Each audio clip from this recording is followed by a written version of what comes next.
Voltamos, ouvintes, que o nosso programa é Encontro com a Justiça, e anuncio que o dia 21 de setembro é dia do meio ambiente. O nosso programa será diretamente do Jequiá Yacht Clube, com a desembargadora Maria Colares Felipe da Conceição. Silvio Augusto está na linha. Silvio Augusto, faça a pergunta aqui ao nosso convidado. Doutor Ciro, eu tenho uma pergunta assim. A pergunta é do Gabriel. Ele é um dos diretores de uma associação de nome Mobiliza Brasil. Essa associação tem por finalidade revisionar as leis que protegem os deficientes. Ele quer saber como funciona a cota para os portadores de necessidades especiais nos fóruns da Justiça e como é feito, de que forma é. Como funciona? Como funciona a cota para os portadores de necessidade especial. O desembargador Damasceno vai te responder aí. Os portadores, né, de necessidade especial, a lei que regulamenta. Então, os concursos na magistratura que não sejam para magistrados, para serventuários, tem uma reserva de vagas, né? E agora a magistratura também instituiu a reserva por a cota, né, racial, mas racial e social. Né? Então, antes nós já tínhamos um percentual de vagas destinados aos portadores de necessidades especiais, e a partir, já foi publicado no Diário Oficial ontem, né, também a regulamentação das cotas raciais e sociais. Então, quando abre o concurso, né, tem lá um número de vagas destinadas àqueles, né, que têm uma situação especial e que, portanto, essas vagas serão preenchidas apenas por essas pessoas. Aí tem que esperar o edital do concurso para saber como que ele regulamenta essa inscrição. Há uma grande quantidade de servidores do Tribunal de Justiça que são portadores de deficiências. Nós tivemos um caso muito interessante de um que entrou... O meu assessor é cadeirante. Não, mas então teve um caso muito interessante de um que entrou no Tribunal de Justiça por cota, só que ele tinha, né, cota não, por deficiência, só que ele tinha uma deficiência mental. Né? E depois, quando ele entrou, ele foi exonerado, porque ele só fazia coisas, né? Aí ele conseguiu anular isso, né? Anular essa demissão do cargo público, e na gestão passada da desembargadora Leila Mariano, ele foi aposentado por invalidez, né? Eu acho até que uma figura que, bem trabalhada, prestaria bastante serviço, né? E poderia prestar, mesmo com um retardamento mental, né? Mas o tribunal preferiu, primeiro tentou enquadrá-lo, né, exigindo dele a mesma produtividade, a mesma produção dos outros, o que não era possível. Tentou demitir, ele conseguiu na própria justiça retornar, e aí foi aposentado, né, por invalidez, quando poderia estar, né, integrado, desempenhando evidentemente com menos produtividade do que os outros. Obrigado, Silvio, pela sua participação. E tem aqui a pergunta da Márcia do Leme. O juiz Luiz Carlos falou que a profissão de juiz de família é uma missão. Que missão é essa, Luiz Carlos? Ele me procura, ele quer... Olha, a missão que eu digo do juiz, de ser um chamado, é porque eu estava inclusive começando aqui no início. Eu fui juiz durante 15 anos em vara civil, estou há 3 anos em vara de família. E então, evidentemente, que todos nós aqui da mesa sabemos, né, completamente diferente. Ali a gente não está mexendo com patrimônio, ali a gente não está mexendo com liberdade, mas enfim, ali a gente está mexendo com sentimentos. E aí, então, o juiz da vara de família, eu entendo que é uma missão, porque ele, quando ele se depara com determinadas situações, muito mais do que pensar no direito, evidentemente que todos nós aplicamos o direito, ele tem essa missão de poder transportar para ele aquilo que está lhe sendo trazido e, a partir dali, então, buscar na lei uma melhor solução. E todos nós sabemos que muitas das vezes nós procuramos muito uma solução diante de um caso concreto. E vara de família, no meu modo de pensar, tem essa especificidade. Por quê? Porque quando você, juiz de família, consegue transportar para você, e aí eu sempre faço aquela pergunta para mim mesmo: o que você gostaria? E evidentemente essa missão, é poder transportar aquilo que eu queria para aquele caso concreto que é me apresentado. Luiz Carlos, você falou aí de tirar a toga e ir ao encontro da comunidade. Você tem a sua vida como magistrado, tem a vara de família, você despacha, dá conta dos seus processos, mas que outras atividades sociais você realiza? Então, eu estou aproximadamente 22, 23 anos no Complexo do Alemão.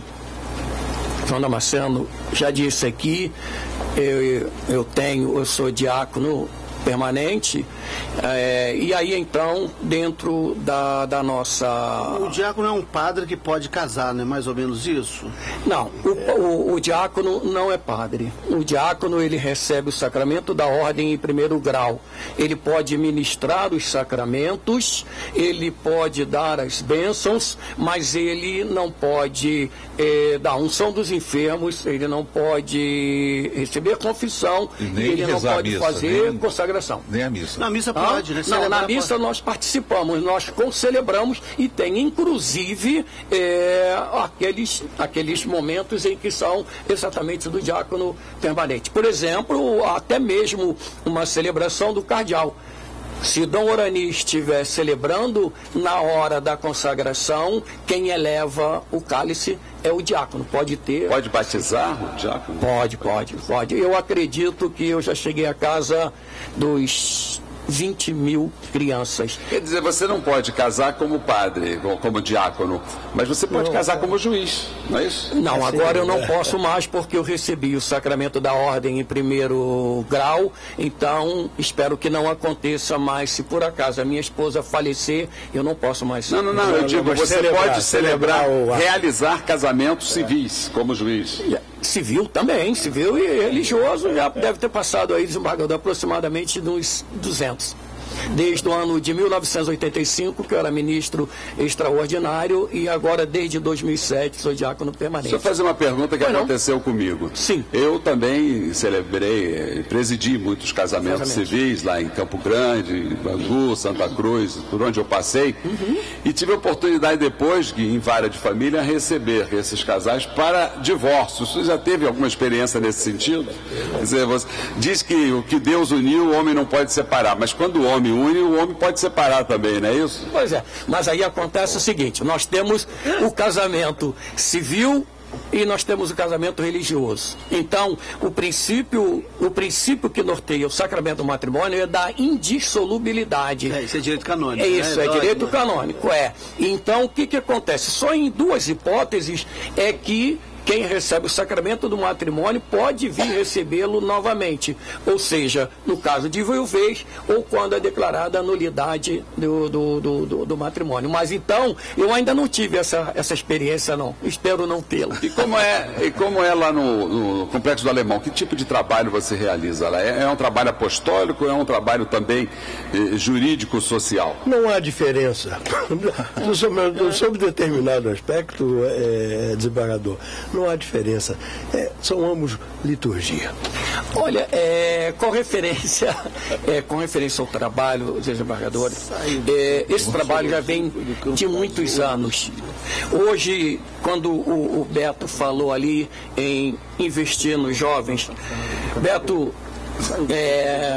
eu estive em novembro de 2010, porque o que a gente ouvia é que a gente esperava um derramamento de sangue quando fosse feita a pacificação do Complexo do Alemão. Felizmente, isto não aconteceu e eu estava lá no momento, inclusive vocês não deixaram que nós entrássemos e eu tive uma situação, eu não tive como sair, porque eu estava dentro da capela. E aí então, a partir dali, e eu já conversei isso, eu tinha muita esperança. Eu tive a oportunidade de ver meninos que estavam no Crisma, meninos que estavam lá com a gente, saindo vestido com roupa de 2 supermercados próximos lá. Vi tanta gente saindo e tudo, o tempo passou, hoje a coisa é completamente diferente e aí então é que vem esse trabalho. Qual é o trabalho que eu faço? Nós temos uma creche, capaz do Beto conhecer, lá na Rua Jacinto, em que nós temos 50 crianças, em que a mãe deixa a criança de manhã cedo e pega tarde. Nós temos um trabalho pré-técnico, nós já tivemos um trabalho pré-vestibular, mas para a comunidade carente, mas depois de um determinado tempo nós percebemos que seria mais interessante nós fazermos um trabalho pré-técnico com os jovens. E hoje foi dito aqui, investir nos jovens. Eu tive a oportunidade de entrar em contato com uma produtora, Saideira Produções, desculpa aqui estar falando o nome deles, mas foi um trabalho muito relevante. E nós tivemos a oportunidade de estar no Teatro Gonzaguinha, tivemos no Teatro Miguel Falabella, nós tivemos no Teatro Sesc aqui do Rio de Janeiro para fazer um trabalho com os jovens. Nós estamos hoje lá dentro da comunidade a encenação da Via Sacra. Hoje tem aqui no centro da cidade e muita gente vai até o Complexo do Alemão para ver a nossa encenação. Esses jovens que fazem encenação foram alunos do nosso curso de teatro. Nós atendemos lá hoje 156 famílias, com pessoas que ajudam a poder suprir as necessidades materiais das crianças. Nós temos lá encaminhamento para emprego, nós temos fisioterapeuta. Então nós temos... Sim, por não. No primeiro programa nós falamos do dito do secretário Beltrame sobre a ausência do Estado em outros setores. Ele entrou lá, o Estado chegou lá, continua ausente? Não, o Estado entrou. Hoje eu não vejo tanto assim. Entende? O secretário Beltrame, ele tem reiteradamente pedido, e eu tenho acompanhado, pedido a participação, né, da sociedade, dos empresários. O Beto já esclareceu tudo isso aqui. E eu procuro, querido Beto, fazer na medida do possível. Eu estou terça, quarta, sexta e domingo lá, apesar de morar na freguesia, eu estou lá no Complexo Alemão. Não tenho vinculação nenhuma com nenhuma ONG, não tenho vinculação com a Associação de Moradores, não tenho nenhuma. A minha coisa é comigo mesmo. Corrija-me se eu estiver errado, Luiz. O Luiz é um velho companheiro, estamos juntos há muitos anos. A sua emoção, a sua sensação do dever cumprido, tanto nesta sua missão quase religiosa e na magistratura, pertence à mesma origem, à mesma natureza. Não respondeu até agora. Essa noção do dever cumprido e a alegria de poder fazer justiça e poder ajudar a sociedade, elas pertencem ao mesmo grau e natureza e origem. Luiz Carlos, o Tribunal de Justiça tem um fundo que é para o aperfeiçoamento do judiciário. É um fundo muito rico, que é oriundo das custas e despesas judiciais. E, recentemente, esse fundo patrocinou um auxílio educação para filhos de magistrados. Você já tentou fazer uma solicitação para o tribunal, através desse fundo, ajudar na sua creche, no seu trabalho de apoio, que é, no fundo, um trabalho de pacificação, que é a finalidade da justiça? Você já pediu algum auxílio financeiro para o Tribunal de Justiça através desse fundo? Não. Eu, inclusive, não faço pedido a ninguém. Eu tenho alguns amigos, inclusive juízes, inclusive estava lá em Madureira, e ele, então, todo mês, ele recebe o pagamento dele, ele tira uma determinada importância, ele grampeia num pedacinho de papel, escreve creche e manda para mim. Eu tiro parte do meu salário para poder colocar lá. Nós temos um convênio com a prefeitura, tão somente com referência às 50 crianças que nós temos na creche, mas isso é diretamente ligado lá com o padre, porque se tem uma coisa que eu não gosto de fazer é mexer com dinheiro. Entendeu? Nem mesmo o meu, entende? Eu uso muito o meu cartão, a minha esposa que controla tudo e tudo, então eu nunca fiz pedido nenhum. Eu só teve uma época, desembargador, que eu queria vir até o tribunal. Foi quando nós colocamos lá 10 computadores para poder fazer um curso de informática. Isso tem muitos anos e tal. E eu sabia que aqui no tribunal a gente poderia conseguir. Mas, por exemplo, João Batista, Antônio Carlos, né, que já me conhece há muito mais tempo, eu sou muito de ficar, sabe, eu não sou muito de chegar e tudo. Inclusive, as coisas que eu mais ouço é que quem não se apresenta não é visto e tal, mas eu prefiro ficar assim. Então, eu nunca cheguei, nunca pedi nada e não peço exatamente por isso. Talvez seja por esse meu modo de ser, entendeu? Porque tudo, o desembargador, que eu faço é o seguinte, e o trabalho mais importante, que coisa, inclusive, depois eu quero até estreitar um pouco com o Beto Chaves, é ir às comunidades como eu faço. Todas as favelas que vocês puderem imaginar, eu já tive. Polícia Militar, e eu conheci o Padre Passos exatamente nesse trabalho, porque eu fiz promoção social durante 5 semanas, no primeiro CPA, no segundo CPA.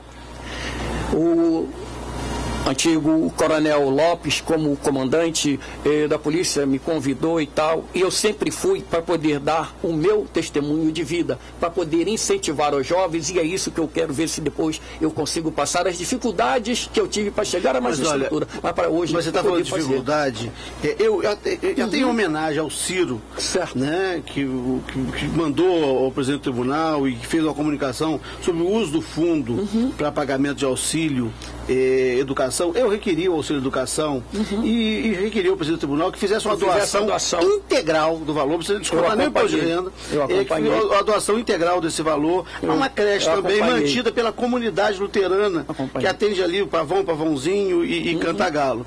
É interessante as certas dificuldades. Até o presente momento, eu não sei se eles vão fazer esse desconto direto em folha. Eu espero não precisar propor uma ação de alimentos, né, de oferecimento de alimentos, né, a creche Bom Samaritano, para que o juiz determine ao tribunal o desconto em folha e depósito direto, né, na conta da creche. Então, há umas dificuldades burocráticas que às vezes impedem até mesmo a doação. Né? Eu acho que essas dificuldades precisam ser removidas. Nós vamos fazer um pequeno intervalo e voltamos com o programa Encontro com a Justiça, hoje com o nosso colega Luiz Carlos Veloso, que vai falar das dificuldades que ele teve para ingressar na magistratura.